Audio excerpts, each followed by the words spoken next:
Good morning. We've got an ignition key. So we're gonna see if this old car will move under its own power for the first time since 1992.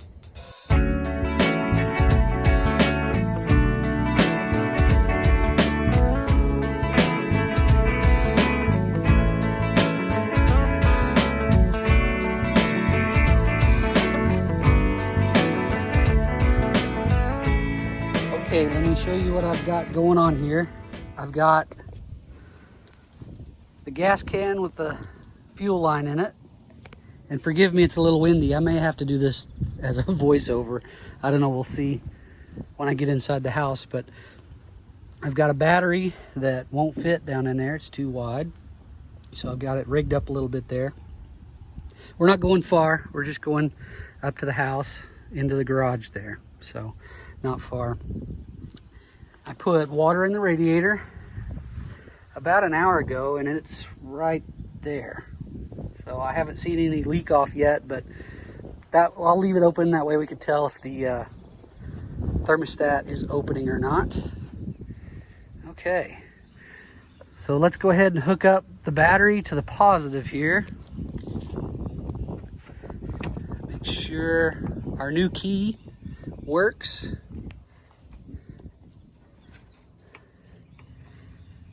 You guys missed it. I wasn't filming, but I got gas all over me and in my mouth, so that was fun. Ugh. Okay, that's hooked up. I took off the clicker off the starter and disconnected it from the coil. I checked the oil and it's still full and it's still pretty clear, so that's good. First thing I want to do is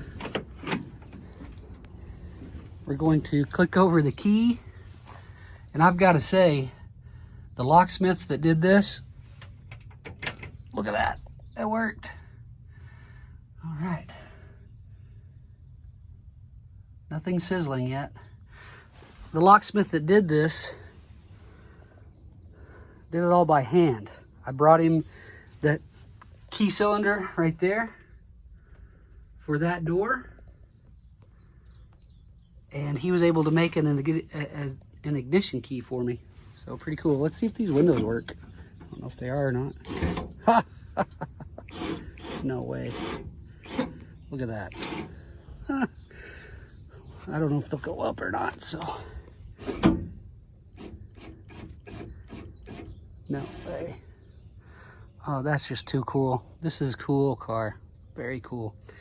Okay, the other thing that I've done, make sure they go up. Ooh, I'm gonna have to help that one. I got my chair there. The other thing I've done so that I can locate exactly where the surface rust ends and the real rust begins, it's almost all over there, is I dumped some of this on it yesterday, and that's gonna eat away at it. This stuff prepares rusted surfaces for painting, and I do use this a lot. And then I'll cut out all the bad stuff and we'll weld in new pieces over where the bad stuff is. So, all right, let me get you set up and we'll see if this thing will start this morning. And I'm excited to see if this thing will move.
Okay, so we're gonna check on a few things. Obviously, the first thing I wanted to check was the transmission. It went into gear, no slip, nothing, just went right into gear. That tick in the engine seems to have gone away, and I do have an exhaust leak somewhere. But I'd like to see the thermostat open. So I'm gonna leave it running. Smoothed out pretty good. This is why I love Pontiacs, man. The 389 base engine is such a nice little engine. Okay, I checked the brakes and we have 0 brakes. They're hard as a rock and they don't stop. So that's the issue, obviously. We do have 40 pounds of pressure. It's upside down. But we do have 40 pounds of pressure. And we are heating up pretty good. Let's see if the thermostat opens.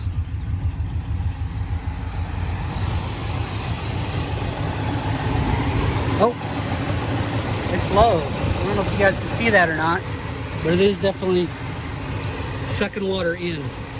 So that's good. Here's the setup. Got some tools, got some plastic to put down because I am highly allergic to grass. Unfortunately, but not poison ivy. Really weird. Thanks, Mom and Dad. Let's get set up and let's go to work. Well, I was cleaning out a spot in my garage to start working on the brakes on that white car, and I got to thinking the guys who worked on these cars probably didn't have an air-conditioned shop. They probably found an old shade tree somewhere. So thinking of that and thinking about the old guys who worked on these cars before me, I'm going to avoid, let me turn this around. I'm going to avoid the shop, and I'll show you.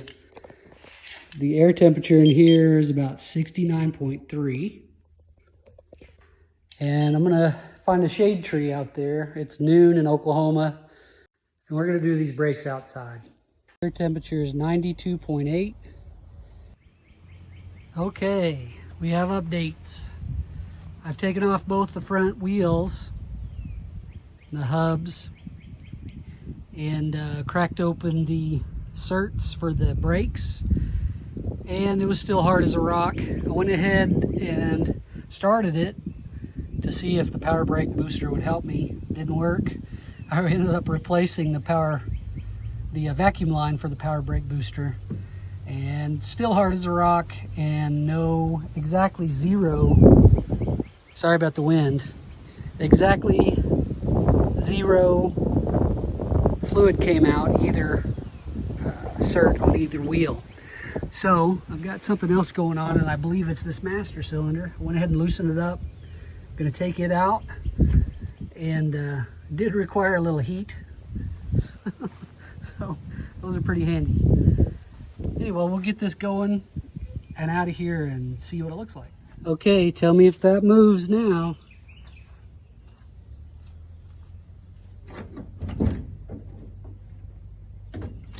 Oh yeah.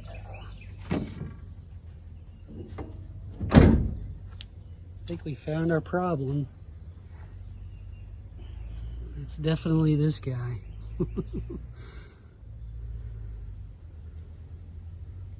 Wow, that's nasty.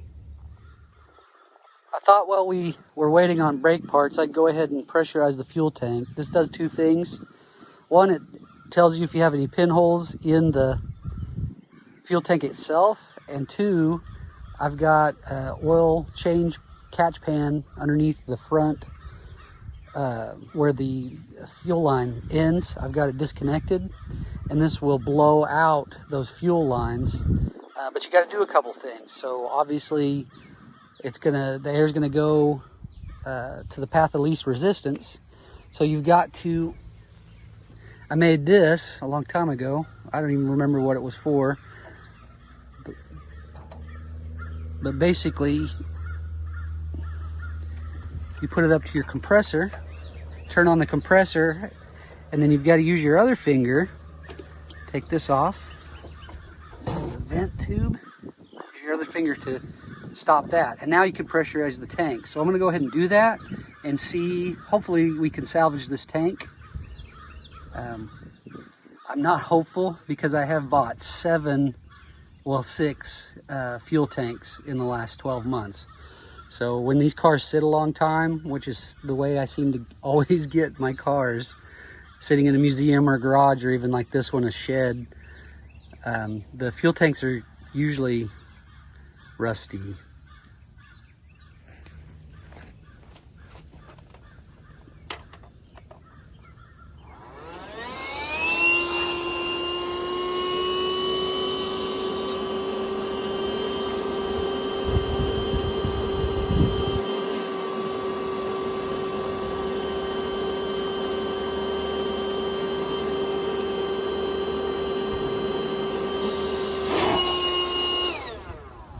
And we have our answer. Let me get you in to see what I'm talking about.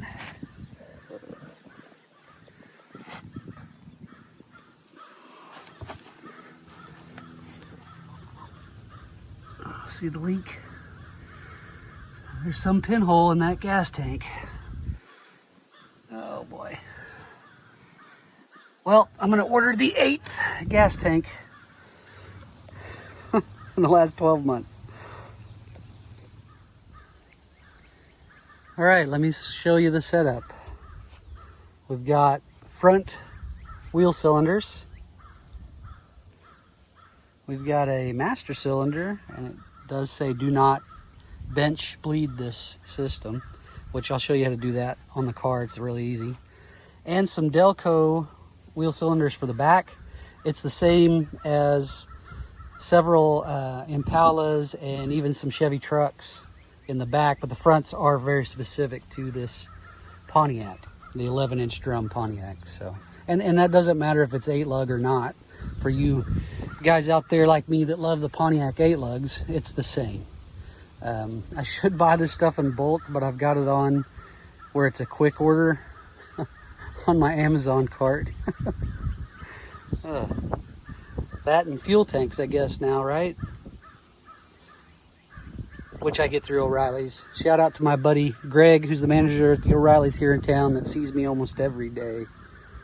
Getting sick of me. Well, let's get started.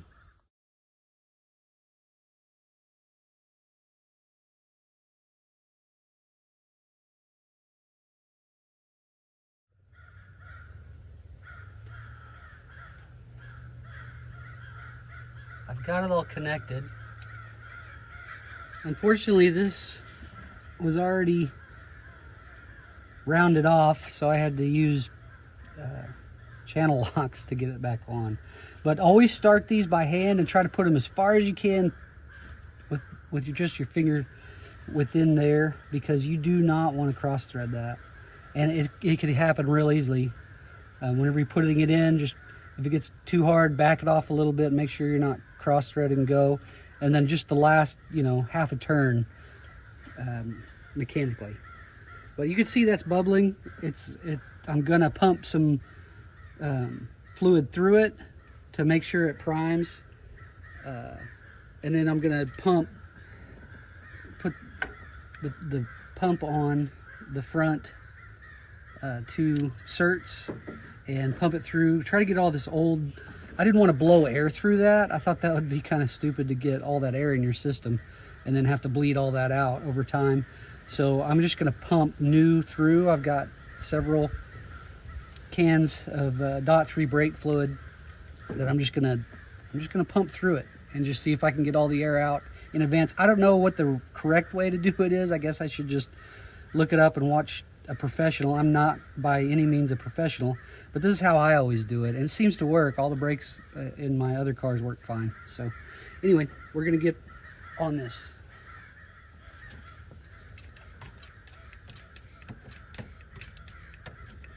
There we go. Look at those bubbles. Do not want that air in the system.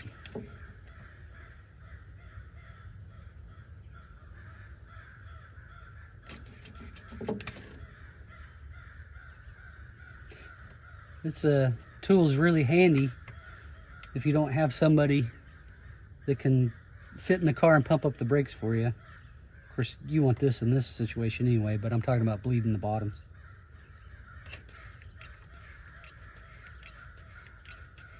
Have to add some more fluid. Get that bubble off.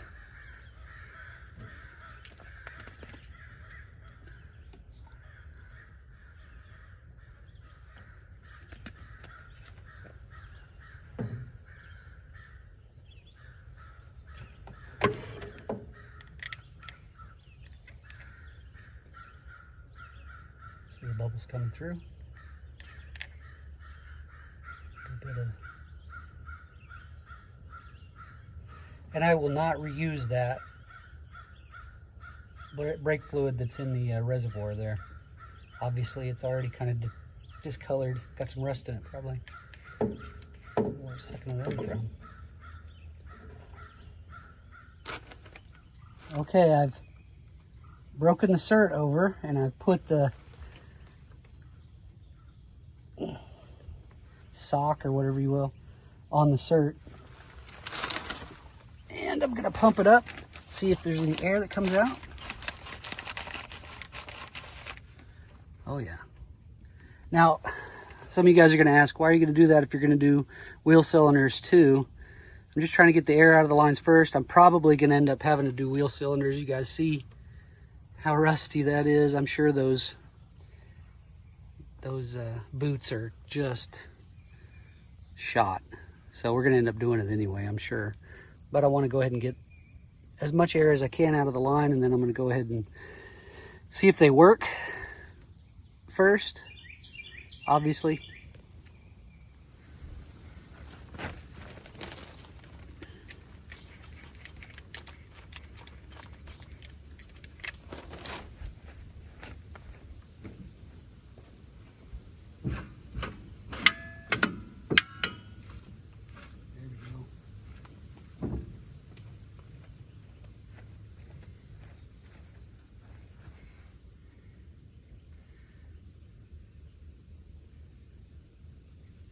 Ooh, that's nasty. That's nasty. I pumped that up to about 15 psi and then pumped the brake pedal inside the car. And you guys saw that, moved a little bit. Definitely think we're gonna need wheel cylinders there. But anyway, strain that down, so we're gonna put some more in there. Obviously, this cert and every other wheel cert is closed. Don't want those open while you're doing this, just one at a time. And it does take a while, but that's kind of the system until we get all the rust flavor out. Yuck, that's bad. Ugh.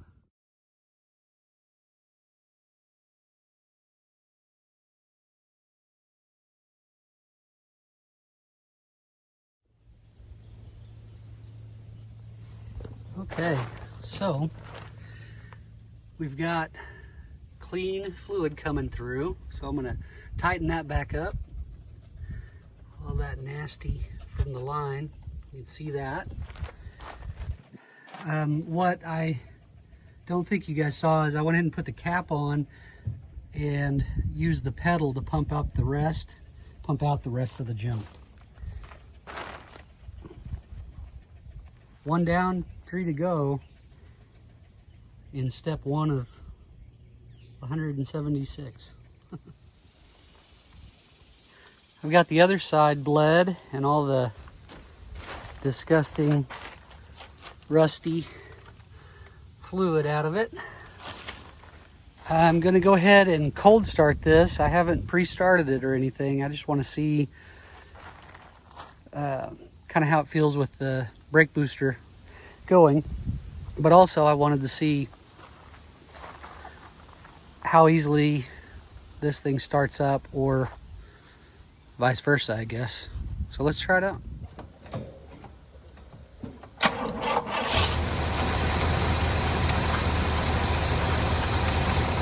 That was a really good cold start. You guys fell off the fender. I'm gonna do a whole video on how to rebuild the carburetor, the FBs.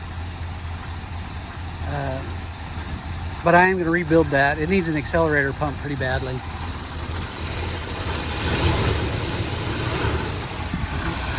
You can actually see the fuel coming out of the top of it.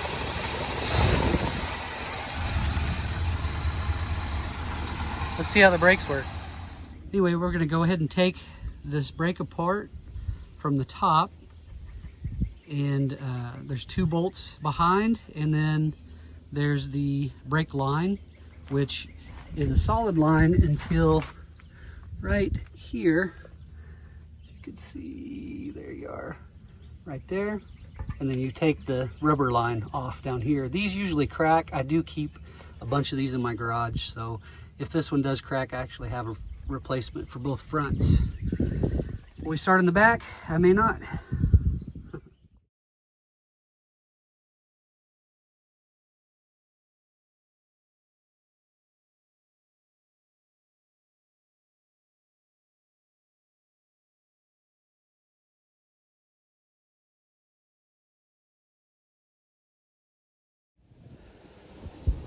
Okay, we got the brakes hopefully all bled off.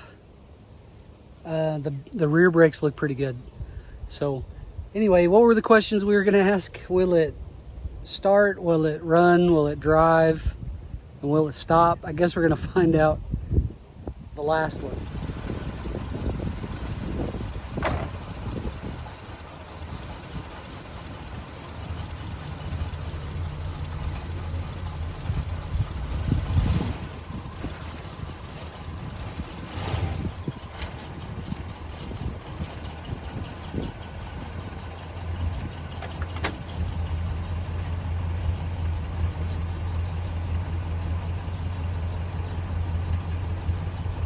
Brakes work. Subscribe, give us a like. Follow us along. We're gonna doll this thing up next, get it back on the road.